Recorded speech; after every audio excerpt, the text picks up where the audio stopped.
So in this video I will be talking about how I am modifying my absolutely stock Hyundai Genesis. So grab some snack, get comfy, and let's go.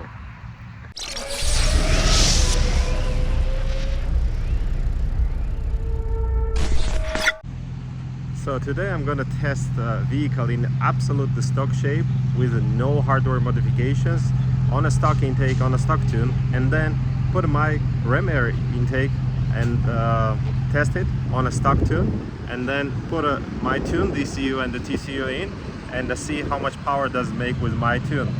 So let's see what this car is capable to do at the stage 1. Stage 1 considers no hardware modification, just a tune. So in this particular case we'll have only cold air intake. So let's see.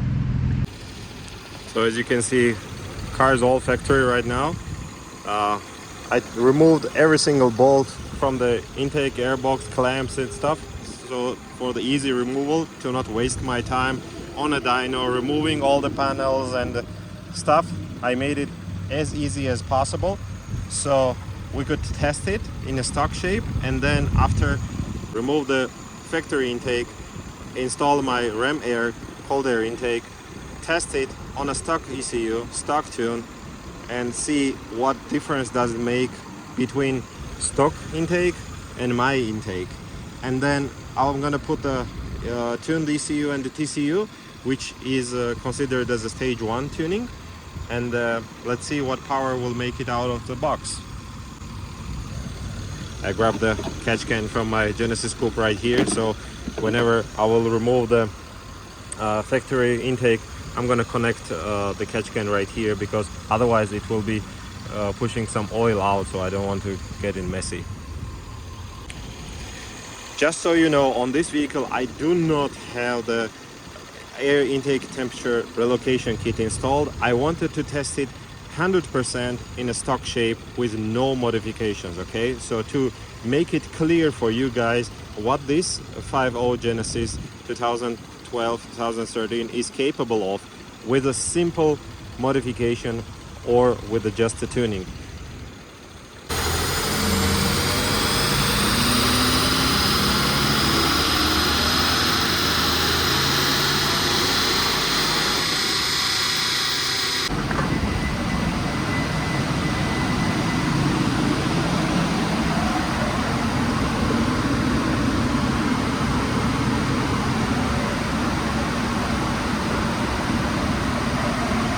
It's 324. Outside now ambient temperature is 90 degrees. It's pretty hot and humid outside, so this figure is pretty okay for the stock car, which is tested in a hot condition. I will test it again 2 times and then switch the intake.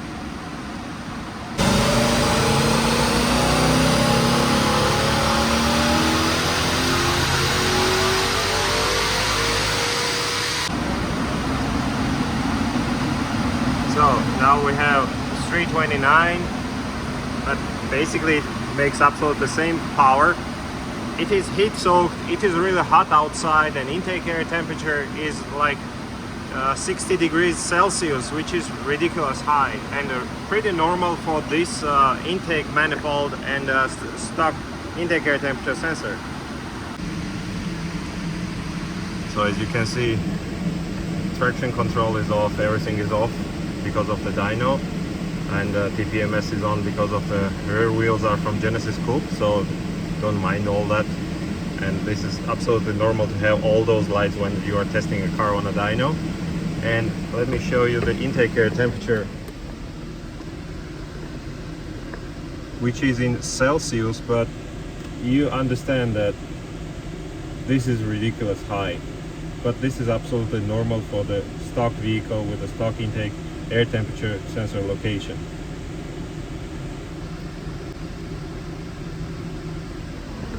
So I have here wideband showing the air fuel ratio, which is ridiculous rich on a stock car. Whoever understands, let me show you right now. I will do the run and you can see what air fuel ratio looks like in a stock flash, a stock tune.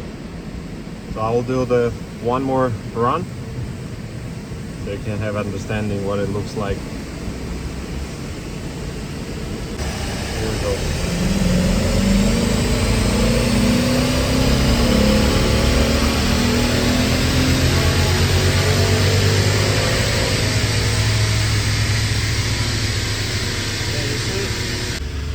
Air fuel ratio here went down to 10s, which is ridiculous rich even for the turbocharged vehicle.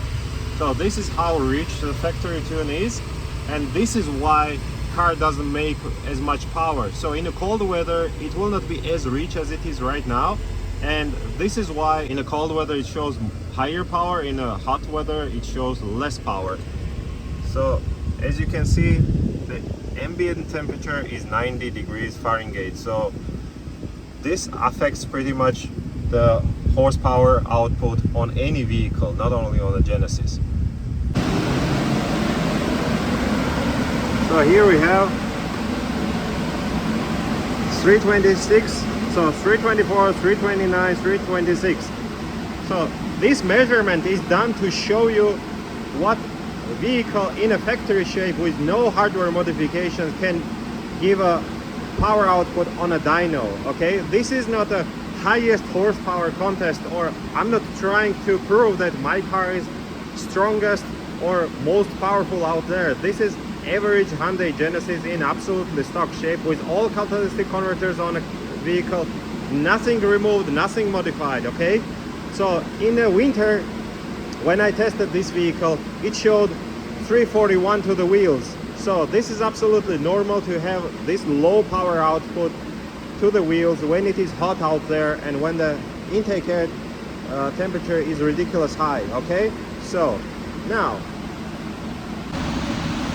now let's move on and put my cold air intake, and let's see what power output will it give, and will it give any difference or not on a stock tune. Okay, let's go.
Here we go, guys. You see the red line is the stock intake, the yellow line is my intake, and it gave 14 wheel horsepower difference right out of the box. You see? Damn. Let me test it again.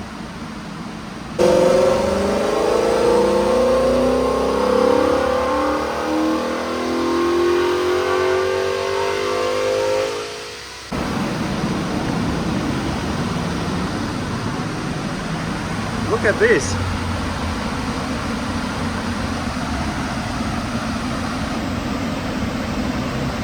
So first run was 324 with the stock intake. My intakes first run, second run 334. This is amazing.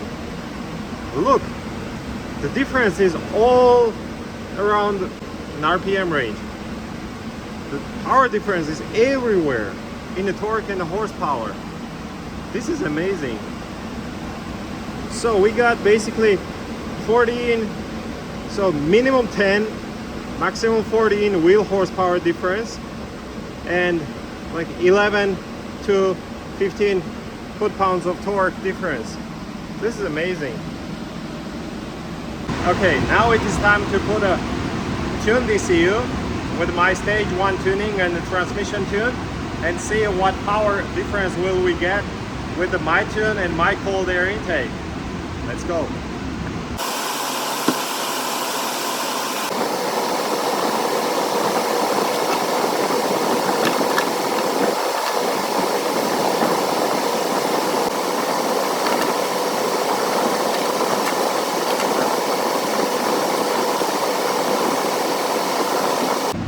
whenever you are replacing the ECU or unplugging the battery or unplugging the ECU and plugging it back, you need to do as minimum 3 power pulls in order to get back to the normal operating conditions. So ECU should adapt, and it takes time. So you need to do like a 3 power runs, like a 3 pulls, and then after a third pull, car will be running as it should at its best power. Okay, so this is what I'm gonna do. I'm gonna do 3 runs on a dyno, and then it will be heat soaked, obviously.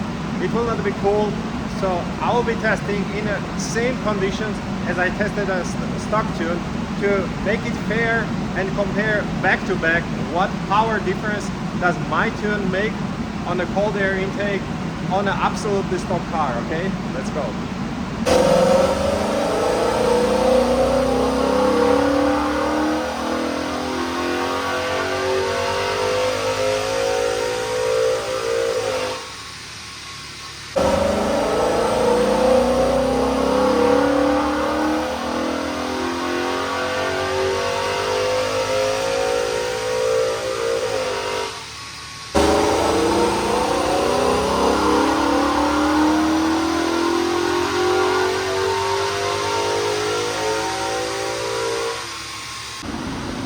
So we got 90 degrees ambient temperature, 140 Fahrenheit intake air temperature, which is ridiculous high. But I'm testing in a hot conditions because you drive in a hot condition. You drive outside. You don't sit and wait to cool it down and get the winter temperature outside and then get the negative temperature in the intake to go out and race, right? You're racing the way you have the conditions around. I'm located in Texas, in Houston. So here is pretty hot, it's pretty humid, and I'm testing in such conditions to show what are the real world numbers. I'm sure that there are some people who is showing on a dyno much higher numbers, but here today we came not to show the highest numbers or show some miracle. No. Today's video's idea is to show what is the difference between stock intake and my intake, stock tune and my tune, okay?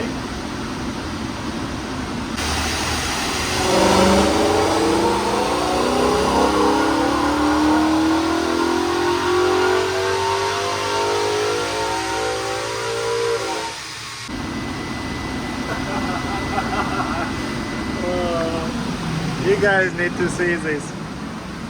You guys should see this. 360 to the wheels, man. Woo!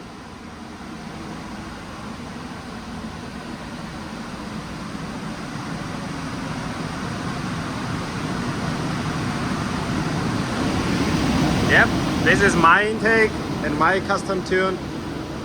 Woo! I love it.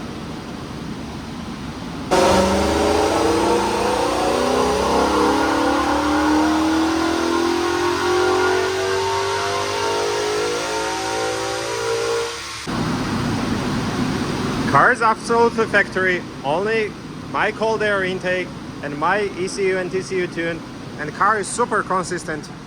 Back to back, 3 pulls, it makes 360, 360, 361, 343, 344, 342 foot-pounds of torque.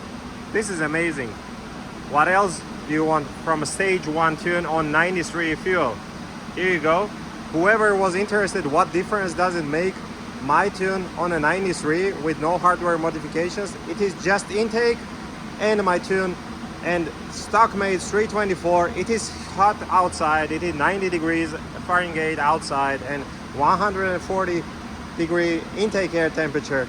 So the stock one made 324, and with my tune and intake it made 361. Yeah, baby. Here you go, guys. Question: what difference does a GEP stage 1 tune do on an absolutely stock car with the intake? Here you go. The stock car result 324, intake only on a stock car 338 wheel horsepower without tuning, and with my tune car made 361 to the wheels.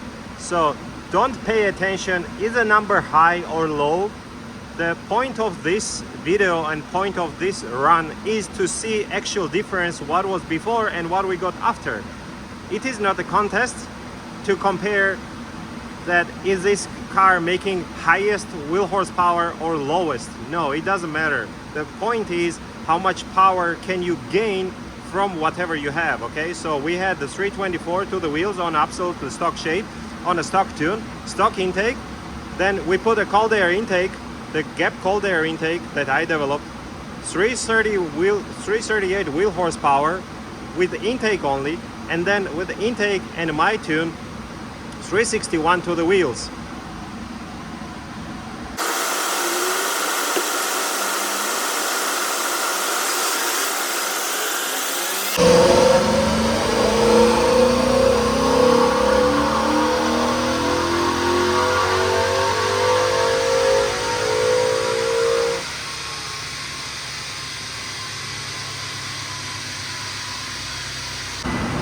Here we go, baby.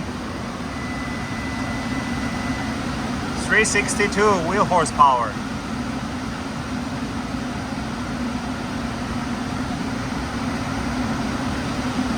So let's make a test. I'm gonna remove my cold air intake and run without intake at all, and let's see, will it gain power or will it lose the power? So let's go.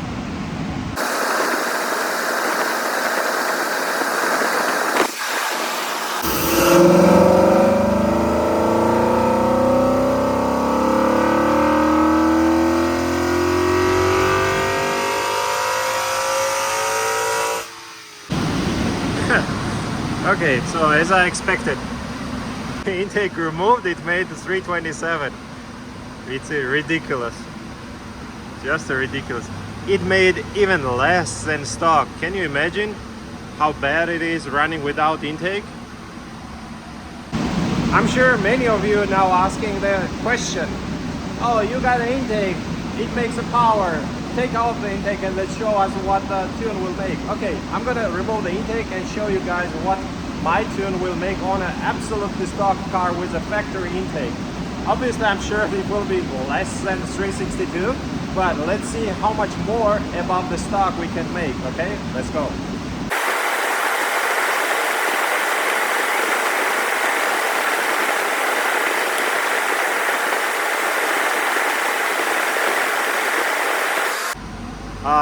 We came down to 352, 348.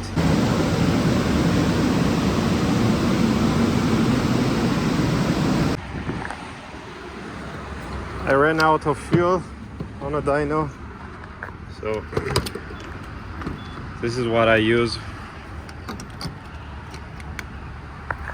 Well, I'm personally really happy with the results that we got difference-wise, but I'm not happy of the overall baseline numbers because it's really hot in Texas right now and really humid. It's 90 degrees, 91 degrees outside. It's pretty hot and it affects the power output of any vehicle. So in the winter, I have tested this vehicle in a stock shape on a stock tune. It made 341 to the wheels, okay? So now it's really hot, and on a baseline, it made 328, 330 to the wheels, which is like 10, 11 wheel horsepower less than it's supposed to show. But anyways, the dyno is a tool to see the difference from baseline till whatever you get, okay? So to see the difference, but not actual number, because from dyno to dyno, from vehicle to vehicle, from state to state, and from location to location, power output and numbers will be always different. So do not pay that crazy amount of attention to that, because somebody's vehicle will show much higher numbers, somebody's vehicle will show lower number, but the key point here is to see actual difference before and after. Before the tuning and after tuning, before any modifications and after any modifications. So in this particular case, we tested ram air intake versus stock intake with a fresh brand new filter, and we tested stock tune versus my tune. We tested stock tune versus my tune with my intake, and we got amazing results, really amazing results. More than 30 wheel horsepower difference, like 32, 33 wheel horsepower difference with the tune and intake only. Car still has all catalytic converters in place, primary and secondary, factory exhaust, factory muffler, no hardware modification whatsoever. So next step will be tuning this vehicle with the upgraded exhaust, cutless exhaust, and on a 93, and then from a 93 I will switch to E85. So we'll see what will be difference between stock, between stage 1 and between stage 2 on the same vehicle, and like within 1 week apart from each other. So stay tuned. When I'm telling you that it's hot in Texas, here you go. Outside is 94, not even 90 or 91, 94 outside, and it's really hot, and that's what is affecting power output on the vehicle. So this is absolutely normal to see less power on a dyno in a hot climate than somewhere a northern place where it's cool, where it's cold, and especially in the winter. So here you go. Whoever doesn't know how ram air intake works, let me explain you quickly. So you see the shape and design of the intake. Don't mind the plastics that are missing, because I removed it to have a quick access, and so I could quickly remove and install the intakes. Okay, so the point here is that ram air intake allows you to get airflow from the out straight to the intake and throttle body. Okay, so whenever your vehicle is moving, the air is flowing straight to the intake and goes to the throttle body, instead of going to the air box right here, from the air box through the pipe and then to the throttle, where you don't have any pressure and you're losing much power. So with the intake testing on a dyno, we saw that car gained like 10 to 14 wheel horsepower, but when vehicle is actually in motion and is going fast, the faster a vehicle goes, the more air is getting in and more power does a car make. Okay,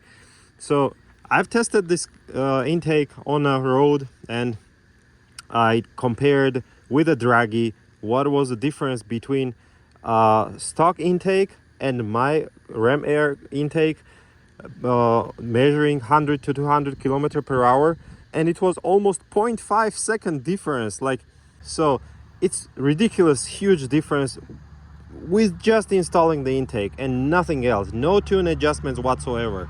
So whenever you put my ram air intake on a vehicle, you immediately gain power, you immediately gain response, and car runs absolutely different, especially on a higher speed. So how the air is getting in when you close the hood? When you close the hood, right here is a pretty huge gap where the air can flow in and get into the intake. Okay,